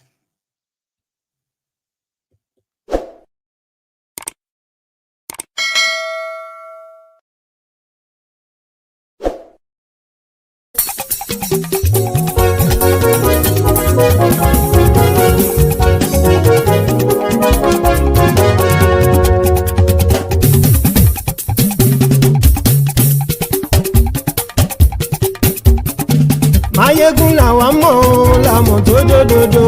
Mayegun dayari Mayebi number one.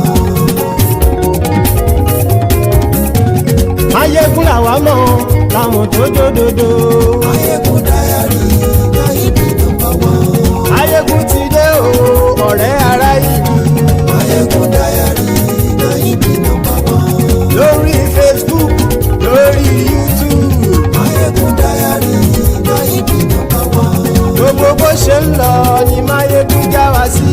Mayegun dayari Mayebi number one. Àṣírí ọ̀jẹ̀lú kì í bò níbẹ̀ o.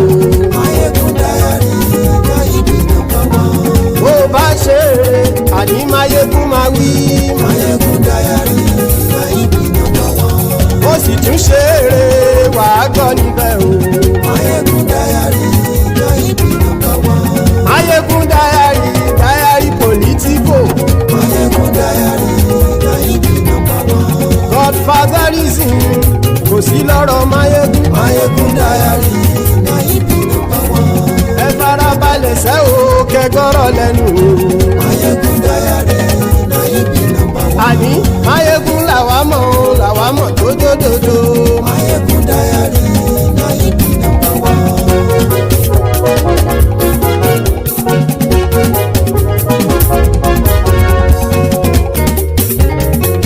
Àní ẹ̀sùn ràkì. Mayegun ti dé. Mayegun ti dé. Ọ̀jẹ̀lú ẹ̀sùn ràkì. Mayegun ti dé. Àní ẹ̀sùn ràkì. Mayegun ti dé. Lórí Facebook. Mayegun ti dé. Àní ẹ̀sùn ràkì. Mayegun ti dé. Lórí YouTube. Mayegun ti dé. Àní ẹ̀sùn ràkì. Mayegun ti dé. Bọ́ bàbá gbé wúrẹ́. Mayegun máa wí. Àní ẹ̀sùn ràkì. Mayegun ti dé. Ijó ìgbádìyẹ. Mayegun máa wí. Àní ẹ̀sùn ràkì. Mayegun ti dé. Bí pẹ̀sìdó bá rúfin o. Mayegun máa wí. Àní ẹ̀sùn ràkì. Mayegun ti dé. Bí gómìnà kówó jẹ. Mayegun máa wí. Àní ẹ̀sùn ràkì. Mayegun ti dé. Ọlọ́pàá ti ń gbà rìbá. Mayegun máa wí. àní ẹ̀sùn ràjò. Máyégún ti dé. Aṣòfin tí ń rúfin o. Máyégún máa wí. Àní ẹ̀sùn ràjò. Máyégún ti dé. Òpùrọ́ olóṣèlú. Máyégún máa wí. Àní ẹ̀sùn ràjò. Máyégún ti dé. Ọ̀jẹ̀lú ẹ̀sùn ràkì. Máyégún ti dé. Àní ẹ̀sùn ràkì. Máyégún ti dé.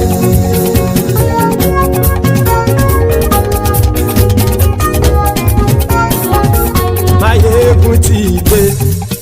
Gbogbo ọ̀jẹ̀lú ẹ̀sùn ràkì. Máyégún ti dé. Gbogbo ọ̀jẹ̀lú ẹ̀sùn ràkì. Ṣùgbọ́n ní bá ti ṣe èyí tó yẹ kí wọ́n ṣe, ọmọ bá dèrò ní fi wọ́n níran o. Máyégún ti dé.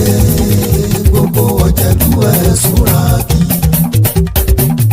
Máyégún ti dé. Gbogbo ọ̀jẹ̀lú ẹ̀sùn ràkì. Ṣùgbọ́n ní bá ti ṣe èyí tó yẹ kí wọ́n ṣe, ọmọ bá dèrò ní fi wọ́n níran. Wọ́n fowó bẹ́ẹ̀ o, Máyégún ó sọ pé wọ́n ò bẹ́ẹ̀. Wọ́n fowó bẹ́ẹ̀, Máyégún ó sọ pé wọ́n ò bẹ́ẹ̀. Oníkan ṣáàtì ṣe èyí tó yẹ kí wọ́n ṣe, fáwọn ará ìlú tó gbé wọn débẹ̀ o.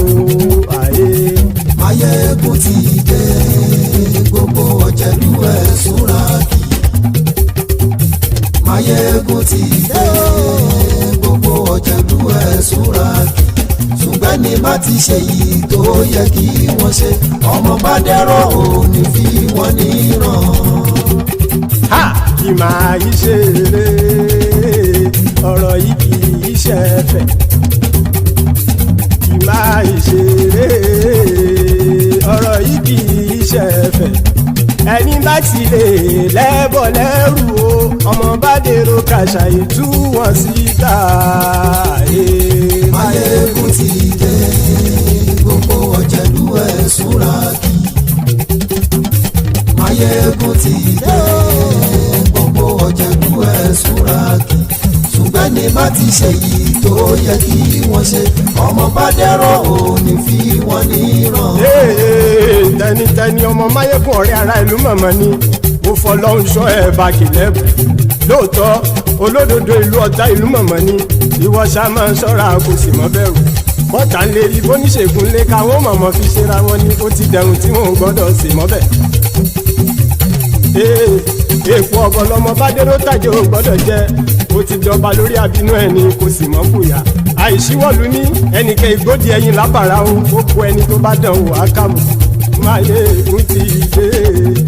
Gbogbo ọ̀jẹ̀lú ẹ̀sùn ràkì. Máyégún ti dé. Gbogbo ọ̀jẹ̀lú ẹ̀sùn ràkì o.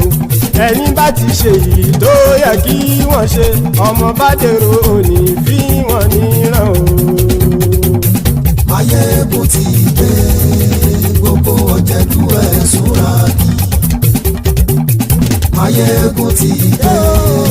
Gbogbo ọ̀jẹ̀lú ẹ̀sùn ràkì.